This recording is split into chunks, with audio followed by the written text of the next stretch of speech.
Mecklenburg County Representative William Brawley has guided this bill that fundamentally, let's just lay it out there, changes how we spend money on highways. Why did it need to change? Roads are getting paved out there. Bit by bit. The example I used was in 1989. My cell phone was a roll of quarters and a telephone calling card. I had a computer that ran MS-DOS and cost $4,000. If I wanted to send a text message, I wrote it out on a piece of paper and faxed it. Now I have a smartphone for $400, has 1,000 times the storage.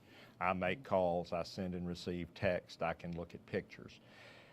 We have new ways of analyzing data, new ways of planning roads. Why should we do it the same way we did in 1989?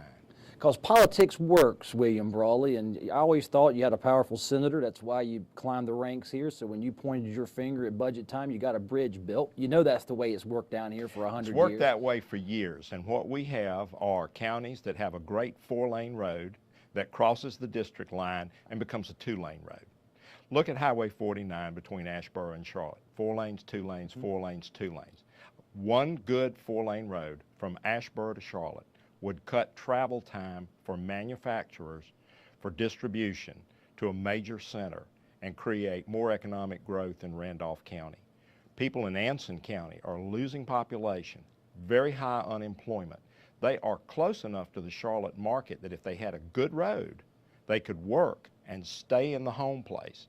As it is, they have to sell the family farm, move to Mecklenburg or Guilford County or Wake to get a job.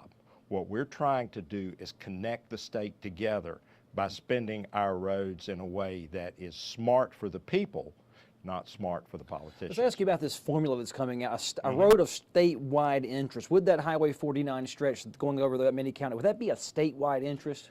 Well, it could be, or it would probably be a regional, but it would be more data-driven. But an example of the kind of roads that would. Statewide, yeah, like interstate highway.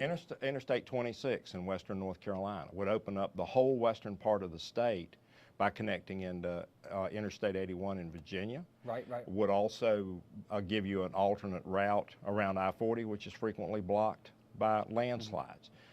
Roads from the northeast corner of North Carolina into Hampton Roads would allow us to use Norfolk the same way Fort Mill, South Carolina uses Charlotte. Okay, DOT will generate this data or whatever the scientific stuff. They plug this into a computer.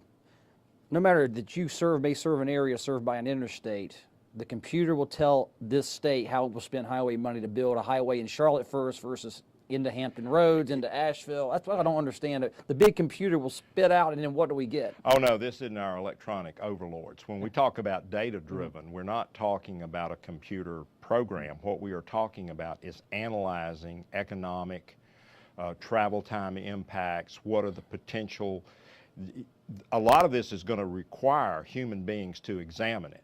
What they'll be looking at is what road best serves the state, not who gets reelected. Humans take a scientific approach. There's no computer going to be built at DOT because you hear about this computer formula and these funding formulas. No, we're not doing that. On that local level, you still give local leaders a chance to say, I'd like this country. 50% of the input.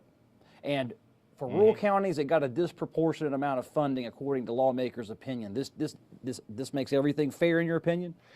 We're not taking money away from rural areas. What we are doing is connecting rural areas to urban areas in a way that benefits everybody. So you can live in the country and drive in the city without it taking half the day, rush hour and the like. Absolutely. Quick movement, people, goods, transportation that benefits everybody in the state, not just the politically powerful. And it's the law now. Representative William Brawley of Mecklenburg County, thank you for being on the show, sir. You're welcome, sir. Always enjoy watching it and glad to be on. Appreciate that.